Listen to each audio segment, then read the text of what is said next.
Señores participantes de este curso de Derechos Humanos y Derecho Internacional Humanitario y Derechos Humanos de las Fuerzas Armadas, el que habla es el coronel Luis Roque Erquiaga, exdirector del centro.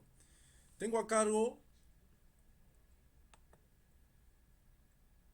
la responsabilidad de ver o desarrollar con ustedes durante 25 minutos el tema de control de un conflicto armado.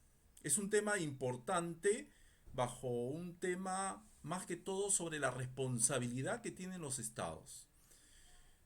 Yo quería hacer un enfoque principalmente de la historia que posiblemente ya ustedes la han revisado rápidamente, pero básicamente en 1858-59 se encontraba un suizo muy caracterizado, Henri Dunant, por el norte de la Lombardía, donde se detuvo para poder observar los embates o los resultados de una batalla, la batalla de Solferino. Él no podía comprender cómo los seres humanos nos podemos destruir y cómo afectaba posiblemente a la población, cómo afectaba los embates del conflicto, cómo no se humanizaban. Entonces se fue cabizbajo, llegó a Suiza y le comentó a un general suizo lo que había observado. Este general, conocido también en la historia del derecho internacional humanitario, se llama Henri Dufour, quien aconsejó a Henri Dunant escribir, ¿no? Y así lo hizo. Todas estas experiencias de lo que veía desde el aspecto humanitario lo manifestó a través de varias escrituras conocidas como Memorias de Solferino. En 1862, eh, por primera vez se reúnen para poder ver temas relacionados a estos temas humanitarios. Pero en 1864 se reúnen 16 estados en Suiza y aprueban el primer convenio de Ginebra. Pero para ello hay algo importante, muy importante, que por primera vez se reconoce el derecho internacional humanitario. En él hay algo que fundamentalmente había un desafío. Habían normas del derecho internacional humanitario que a través de los tiempos, desde miles de años antes, desde la época del rey de Babilonia, se encontraban dispersos.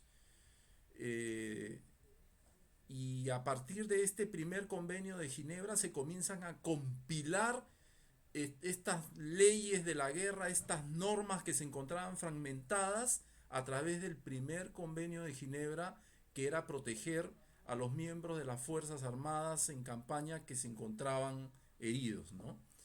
Y esto es traducido en 1899 en La Haya para la guerra marítima. Y es que no teníamos referencias sobre estos temas. Viene la Primera Guerra Mundial, viene la Segunda Guerra Mundial también.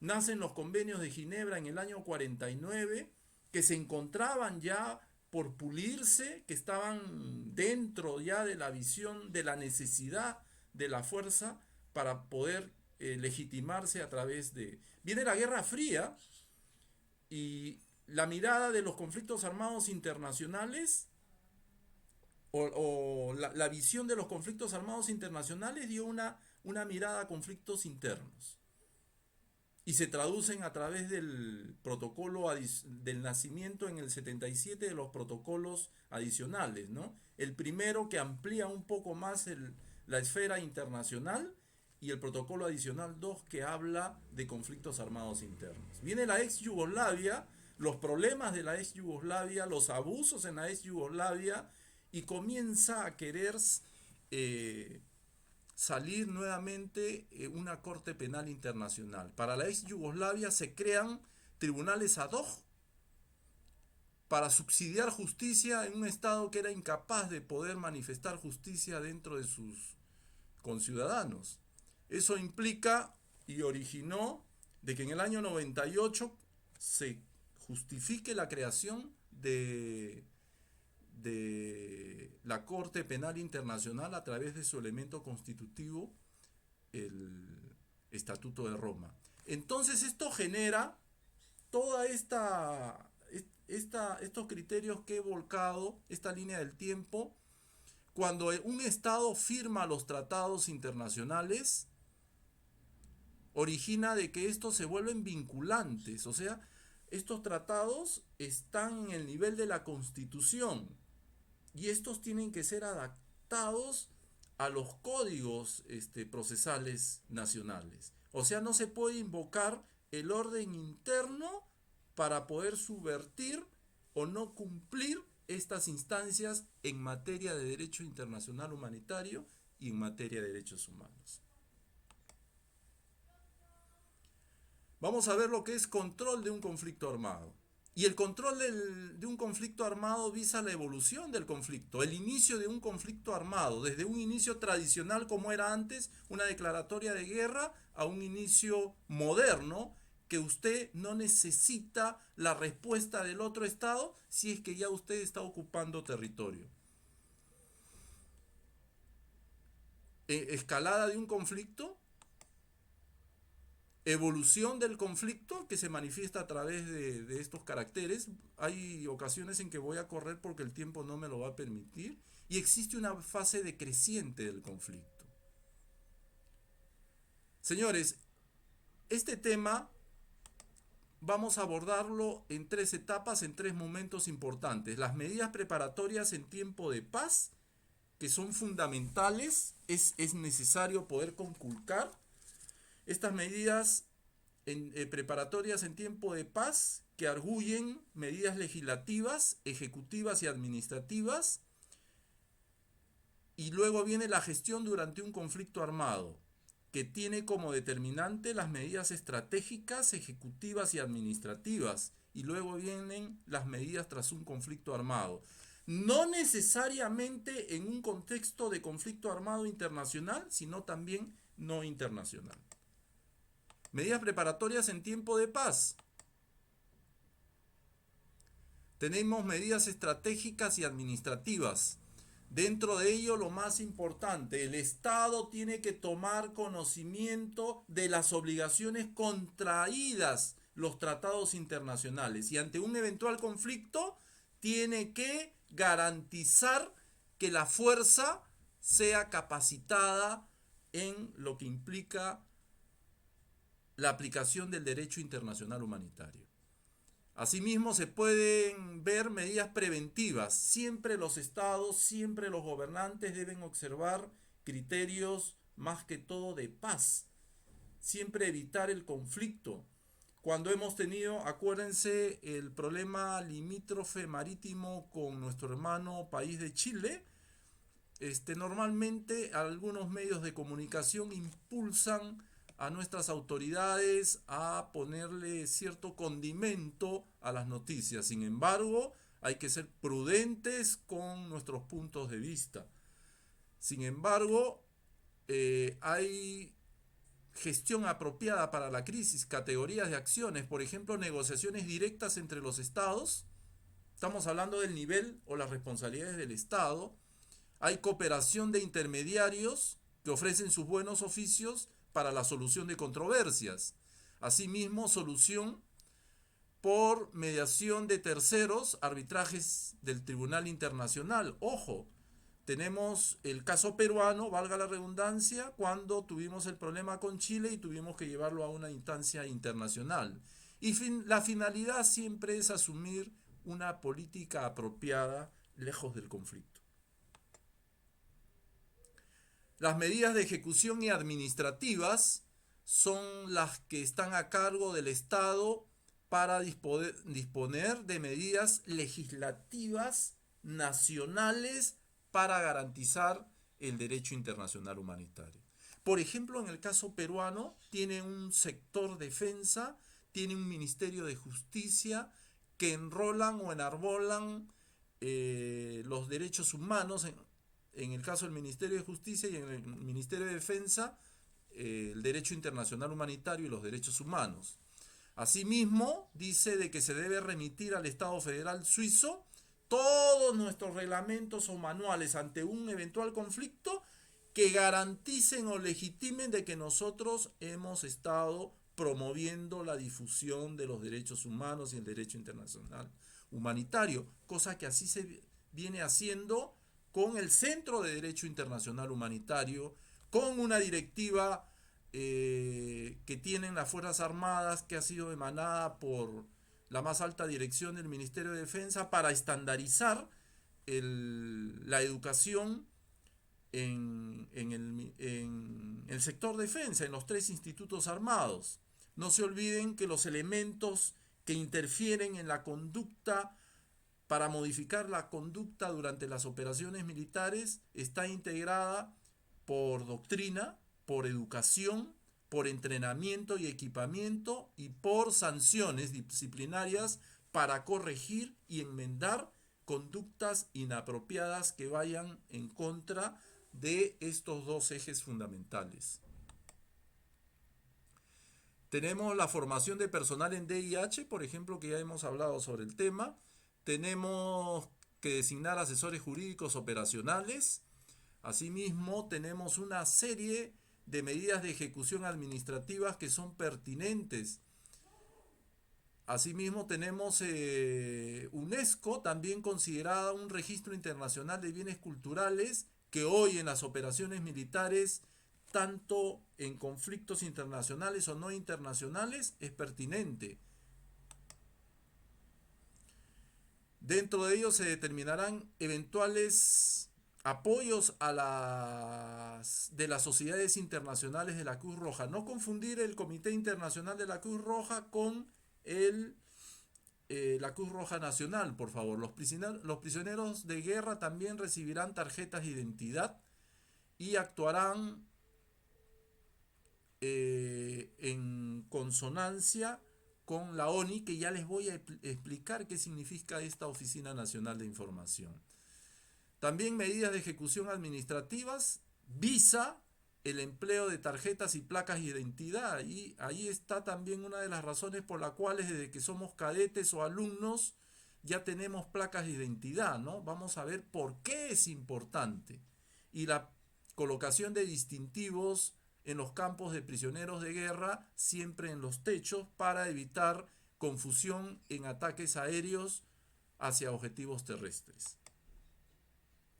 Las medidas de ejecución y administrativas continúan para poder establecer contactos en el ámbito marítimo y aéreo y para no cometer ataques indiscriminados sobre poblaciones civiles durante las operaciones militares. Todas estas preocupaciones que son volcadas por los estados antes de entrar en conflicto tienen que ser traducidos en una necesidad de conductas en los usuarios. ¿Quiénes son? Las Fuerzas Armadas. Vamos a pasar al punto número 2, gestión durante un conflicto armado. Vamos a ver las medidas estratégicas, ejecutivas y administrativas durante un conflicto armado. Y el conflicto armado, nuevamente vamos a ver un conflicto tradicional y un conflicto o medidas actuales, cómo actuamos. No se olviden que los conflictos armados se inician cuando existe ruptura de relaciones, cuando hay ruptura de relaciones diplomáticas, cuando hay cierre de fronteras e interrupción del tráfico y de telecomunicaciones. Estas rupturas deben estar conculcadas en lo que es conflicto armado internacional y conflicto armado no internacional. No se olviden que cuando hay un CANI, para que vayan ustedes mejorando su memoria, que esto ya lo deben haber visto, hay requisitos fundamentales. Y el protocolo adicional, en el protocolo adicional 2, por ejemplo, dice que debe haber mínima intención de violencia. Debe haber el mínimo de organización militar, un mando responsable, ojo, que es sintonía con lo que les hablé antes, y deben haber condiciones para que este mando responsable responda y actúe en el marco del derecho internacional humanitario. Señores, si no se cumple una de estas condiciones, no se puede aplicar el protocolo adicional 2. Y en el caso peruano, no se cumplió este supuesto, que es de que Sendero tenga un mando responsable que cumpla o que legitime la conducta o el comportamiento en el combate bajo el derecho internacional humanitario. Entonces no se puede acoger. ¿Y qué hizo o qué se hizo para el decreto legislativo 1095 para que fuera aprobado? Cuando nos reunimos y vimos este tema, se tuvo que recurrir al artículo 3 común, que es más amplio, más general y más permisivo, no restrictivo como este. Conflicto armado internacional, ámbitos de aplicación, lo paso rápidamente también. El conflicto armado internacional se extiende al ámbito terrestre, aéreo o marítimo y no se extiende a los espacios de los territorios neutrales. Las medidas estratégicas para las partes beligerantes. Quiero decirles lo siguiente. Un Estado es beligerante o se constituye beligerante cuando en un conflicto armado dos estados se enfrentan entre sí. Y el que cae rendido es un prisionero de guerra. O las personas que dejan de combatir, que son uniformados, son prisioneros de guerra. Pero en un conflicto armado no internacional, cuando una fuerza armada se enfrenta a grupos disidentes, grupos armados organizados, estos no son fuerzas beligerantes. Como tal, cuando caen en poder de las fuerzas del orden, son tratados como delincuentes o según las normas jurídicas del Estado. Vamos a ver, desde el inicio de las hostilidades, las partes beligerantes deben procurar en lo general restablecer la paz, así estemos en conflicto, usar mecanismos diplomáticos siempre para restablecer la paz. Desde el inicio de las hostilidades, cada parte adversaria nombrará una potencia protectora. La potencia protectora, señores, dos estados presentan su relación de estados que van a fungir de protectores durante o de subprotectorado durante el conflicto.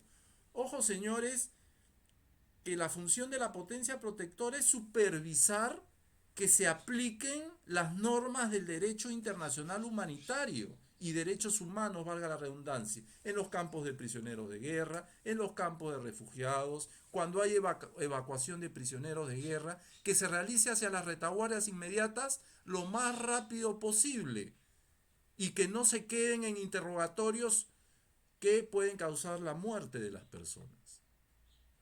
Una política nacional de seguridad basada en una concepción estratégica evita la escalada del conflicto, contiene la escalada del conflicto.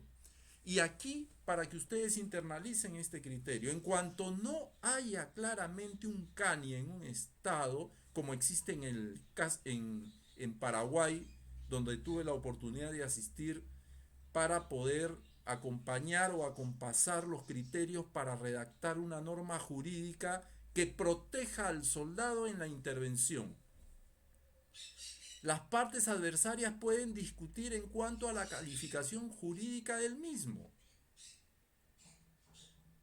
Acá en Perú, por ejemplo, tenemos como antecedente la Comisión de la Verdad, que trajo como resultado en sus recomendaciones y o conclusiones de que hubo conflicto armado no internacional.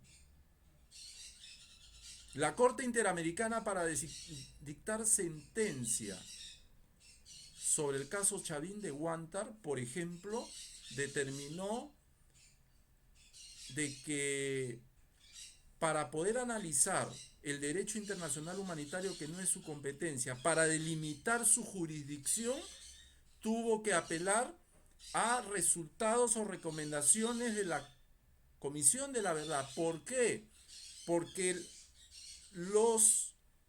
las conclusiones y o recomendaciones de la Comisión de la Verdad constituyen valor probatorio para las Cortes nacionales e internacionales de justicia.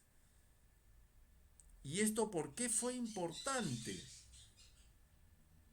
Porque la Corte, dentro de su sentencia, determina que en el Perú efectivamente hubo un conflicto armado no internacional y la operación Chavín de Huántar se llevó a cabo dentro de los ámbitos de un CANI.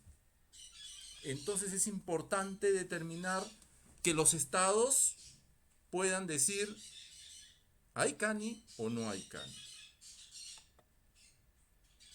Medidas estratégicas administrativas.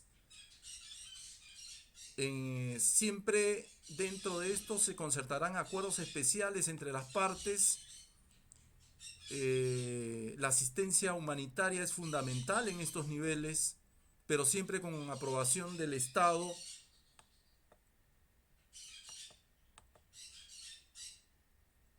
Establecer apropiados enlaces administrativos para la transmisión de mensajes y documentación. Señores, rápidamente, que nos quedan 6 minutos.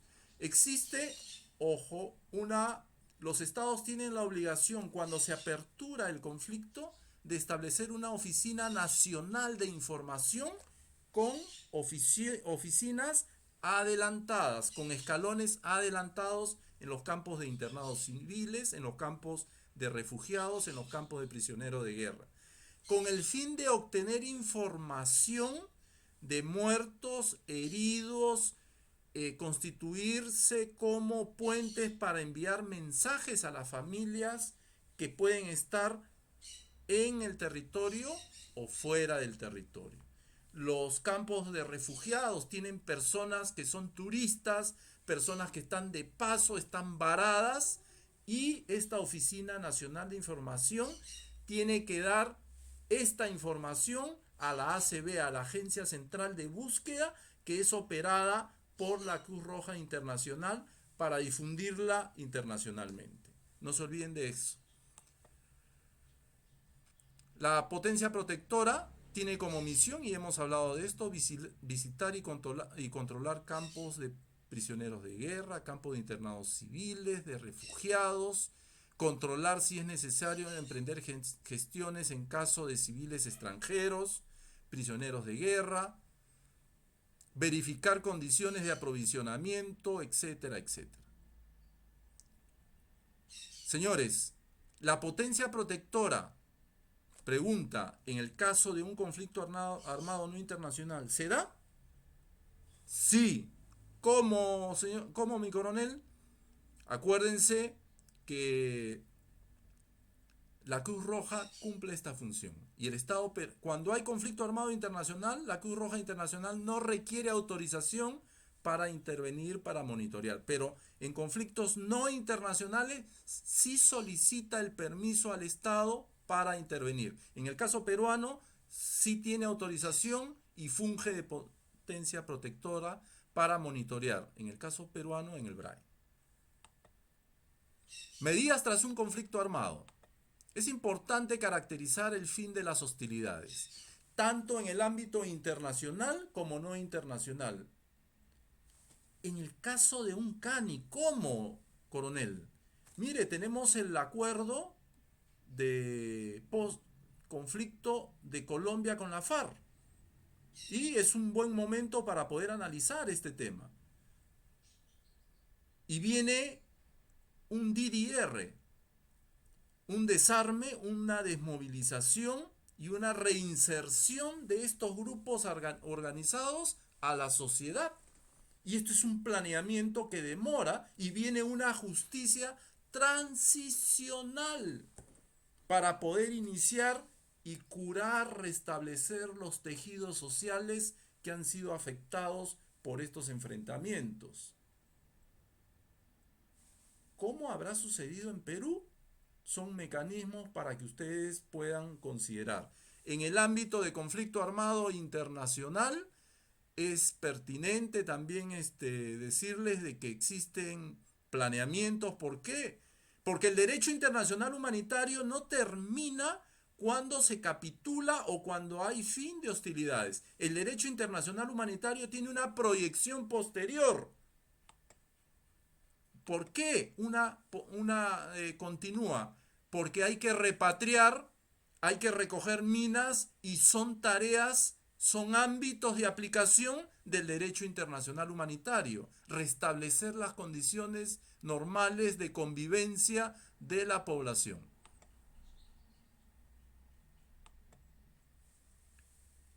Búsqueda de heridos, búsqueda de muertos, registro de tumbas, etcétera, etcétera, etcétera. Repatriación y liberación de personas y bienes. Solamente quedan en el territorio el personal que está cumpliendo la justicia nacional o militar y será repatriado al término de su sentencia. Las personas procesadas por crimen o delito penal pueden ser retenidas hasta el total de su sentencia.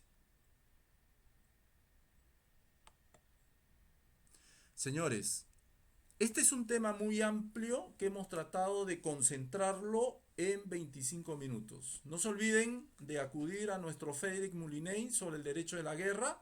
No se olviden del manual de las normas internacionales que rigen las operaciones militares. No se olviden de revisar nuestros convenios de Ginebra, nuestro protocolo adicional 1 y 2.